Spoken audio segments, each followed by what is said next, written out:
일본의 국민 작가 하면 누가 떠오르시나요? 많은 분들이 나스메 소세키를 꼽을 텐데요. 그의 가장 유명한 소설은요.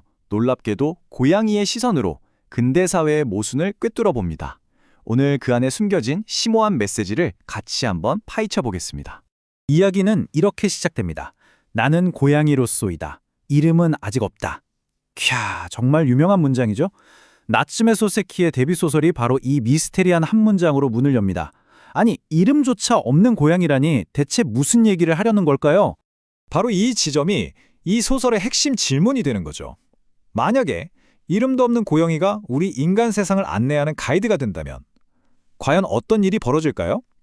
이게 그냥 독특한 설정에서 그치는 게 아니라 놀랍게도 우리 자신에 대한 아주 중요한 진실을 드러내게 됩니다. 자, 그럼 첫 번째로 그 고양이의 시선을 한번 따라가 보죠.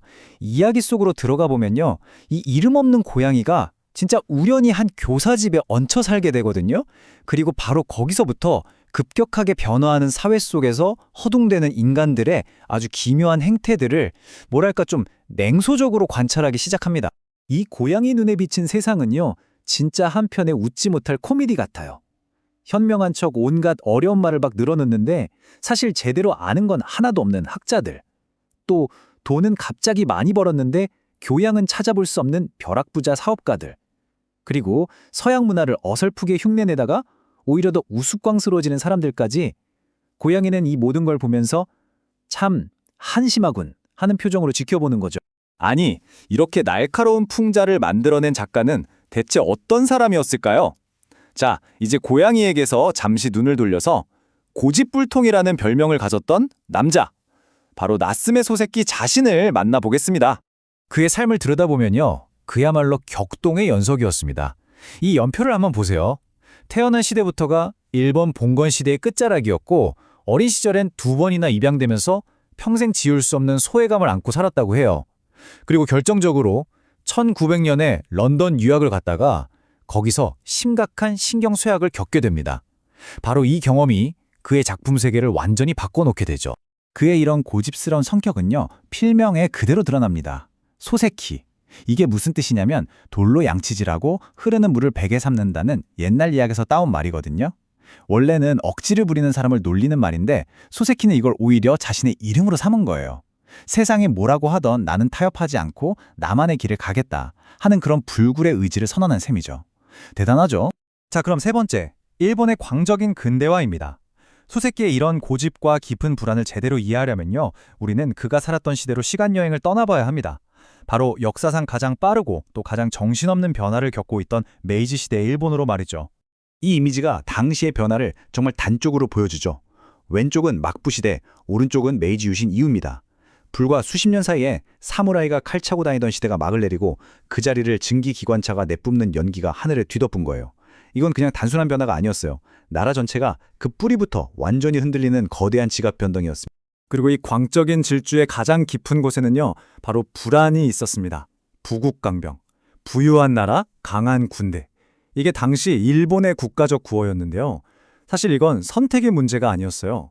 서구 열강의 다음 식민지가 되지 않기 위한 그야말로 생존을 위한 처절한 몸부림이었던 거죠. 네 번째 주제, 새로운 시대의 병입니다.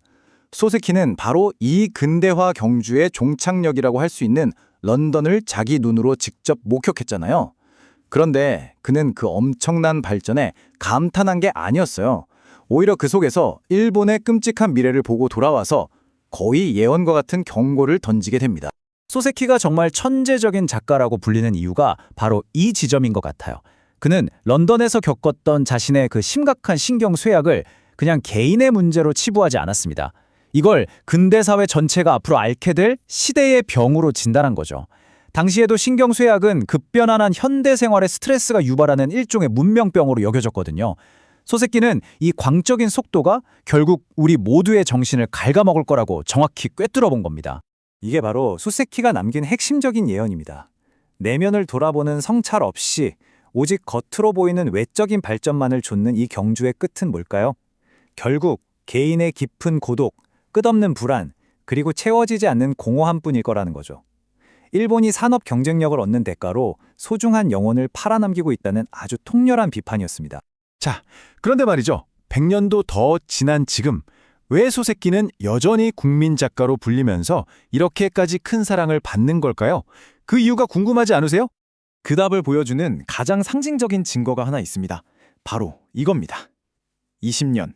이게 무슨 시간이냐면 나츠메 소세키의 초상이 일본의 천엔 지폐에 실렸던 기간이에요. 여러분, 한 나라의 지폐에 얼굴이 실린다는 것. 사실 이것만으로도 더 이상의 설명은 필요 없겠죠. 물론 지폐에 실렸다는 사실을 넘어서 그의 작품이 오늘날에도 여전히 이렇게 강력한 힘을 갖는 이유는 바로 여기에 있습니다. 그는 정체성을 찾기 위한 고통스러운 몸부림, 혼자가 된 개인의 외로움, 그리고 끊임없이 변해야 한다는 압박감, 이런 것들, 즉 시대를 초월하는 현대인의 보편적인 불안을 너무나도 정확하게 포착해냈던 겁니다. 결국 이 모든 이야기는 우리를 다시 그 이름 없는 고양이에게로 이끕니다. 생각해보세요. 끊임없이 울리는 알림과 더 발전해야 한다는 압박 속에서 살아가는 바로 오늘날의 우리. 우리는 과연 소세키의 고양이에게서 무엇을 배울 수 있을까요? 어쩌면 100년 전의 그 경고가 그 어느 때보다 지금 우리에게 더 절실하게 들리는 순간인지도 모르겠습니다.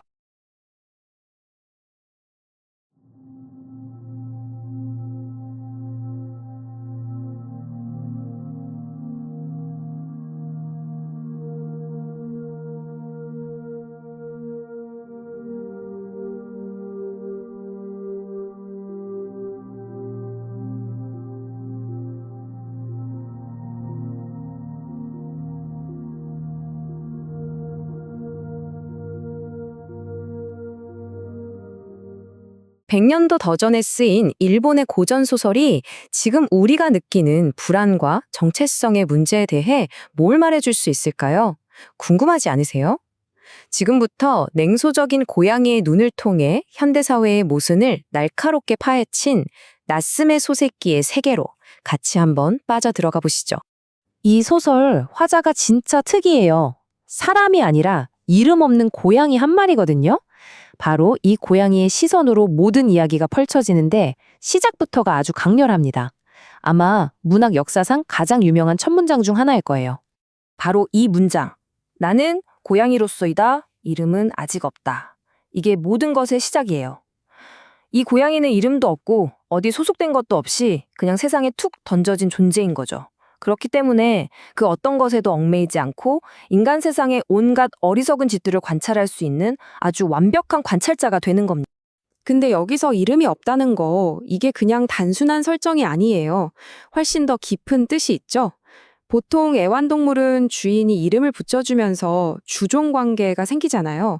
그런데 이 고양이는 이름이 없으니까 길들여지지도 않고 주인과 대등한 위치에서, 아니 어쩌면 그보다 더 높은 곳에서 인간들을 아주 냉철하게 비판할 수 있는 독립적인 지위를 갖게 되는 거죠. 아니 근데 고양이가 어떻게 이렇게 날카롭고 냉소적일 수 있을까요? 그 시선은 대체 어디서 온 걸까요? 그 답을 찾으려면요, 잠시 소설 밖으로 나와서 작가 나스메 소세키의 삶을 들여다봐야 합니다. 그의 인생을 평생 지배했던 아주 깊은 심리적인 딜레마, 바로 이중구속에 대해서 말이죠. 바로 이중구속이라는 개념인데요. 이게 소세키랑 그 시대를 이해하는 데 아주 중요한 열쇠가 됩니다. 간단히 말하면 이러지도 저러지도 못하는, 어떤 선택을 해도 결국 나쁜 결과만 나오는 그런 모순된 상황에 갇혀버리는 걸 의미해요. 그러니까 소세키는요, 태어나자마자 양자로 갔다가 또 친가로 돌아왔다가 정말 두 가족 사이를 계속 오갔던 거예요. 한쪽에서는 사랑을 주는데 다른 한쪽에서는 돈 때문에 자기를 거부하고, 이 사이에서 엄청난 정체성의 혼란을 겪을 수밖에 없었겠죠. 생각해보세요. 진짜 아빠는 누구니? 진짜 엄마는 누구셔? 이런 질문을 계속 듣는 아이의 심정이 어땠을까요? 누구를 선택해도 상처받는 상황. 바로 이게 소세키를 평생 따라다닌 개인적인 이중구속이었고, 이 고통스러운 경험이 그의 문학 속에 그대로 녹아든 겁니다. 그런데 놀라운 건요, 소세키 개인의 이런 고통이 당시 일본 사회 전체가 겪고 있던 문제랑 똑 닮아 있었다는 거예요. 한 개인의 문제가 아니라 시대의 전체의 문제였다는 거죠. 자, 이제 시야를 좀 더 넓혀볼까요?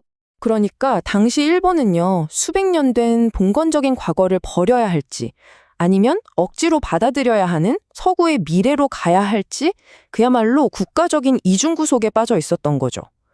낡은 정체성과 낯선 새 정체성 사이에서 사회 전체가 극심한 불안감에 시달리고 있었던 겁니다. 자, 그럼 작가와 사회가 느꼈던 이 어디에도 속하지 못하는 불안감, 소설 속에서는 과연 어떻게 그려질까요? 다시 우리 고양이한테 돌아가 보죠. 이 혼란스러운 시대를 어떻게 풍자하는지 그 기가 막힌 장면들을 한번 볼까요? 이 고양이가 사는 교수집에 모여드는 사람들이 아주 과관이에요. 스스로를 고등 유민이라고 부르는 지식인들인데 한마디로 허세만 가득하고 속은 텅 빈 사람들이죠. 당시 지식인 계층의 위선을 아주 제대로 보여주는 캐릭터들입니다. 이 장면은 진짜 뭐랄까 압권인데요. 소설 속 교수가 뭘 하냐면 자기 쿼터를 뽑아서 그걸 하나하나 세우는데 몰두해요. 이게 당시 지식인들의 쓸모없고 자기 만족적인 모습을 얼마나 우스꽝스럽게 보여주는지 알 수 있죠. 그리고 바로 여기서 소설의 핵심적인 사회 비판이 등장합니다. 한쪽엔 뜬구름 잡는 옛날 지식인들, 다른 한쪽엔 돈밖에 모르는 신흥 자본가들. 이 둘이 꽝 부딪히는 거예요. 결국 돈의 힘 앞에서 지성은 아무 힘도 못 쓰는 당시 사회의 씁쓸한 모습을 그대로 보여주는 거죠. 자, 이렇게 인간 세상을 실컷 비웃던 우리 고양이? 그럼 이 고양이는 과연 행복했을까요? 자기만의 평화를 찾았을까요? 이제 이야기의 마지막으로 가보겠습니다. 정말 충격적이면서도 아주 깊은 여운을 남기는 고양이의 마지막 선택을요. 결국 이 소설이 던지는 질문은 이거예요. 이렇게 모순과 불안으로 가득 찬 세상에서 우리 같은 개인은 대체 어떻게 해야 진짜 평화를 찾을 수 있을까? 고양이는 자기만의 답을 내놓습니다. 이야기가 정말 예상치 못한 곳으로 흘러가는데요. 고양이가 우연히 남은 맥주를 마시고 취해서 그만 물이 가득 담긴 독에 빠져버리고 맙니다. 근데 여기서 중요한 건요. 이게 그냥 사고사가 아니라는 거예요. 고양이는 물에 빠져서 살려고 발버둥 칠 수 있었어요. 하지만 그러지 않기로 스스로 선택합니다. 모든 걸 포기하는 거죠. 세상의 그 모든 혼돈에서 벗어나려는 어떻게 보면 아주 철학적인 선택을 한 겁니다. 그리고는 이렇게 독백하죠. 나는 죽는다. 죽어서 이 태평을 얻는다. 평화는 죽지 않고는 얻을 수 없다. 정말 섬뜩할 정도로 강렬한 마지막 말이죠. 모순된 세상에서 벗어나는 유일한 길은 완벽한 소멸, 즉 죽음뿐이라고 말하는 것 같지 않으세요? 100년도 더 된 소설 속 고양이의 이 결론이 오늘을 사는 우리에게 정말 무거운 질문을 던집니다. 현대사회의 이 끝없는 불안 속에서 평화를 찾는 길이 정말 세상과의 완전한 단절 그것뿐일까요? 여러분은 어떻게 생각하세요? 이 고양이의 선택에 대해 그리고 우리 자신의 삶에 대해 한 번쯤 깊이 생각해보게 만드는 그런 소설입니다.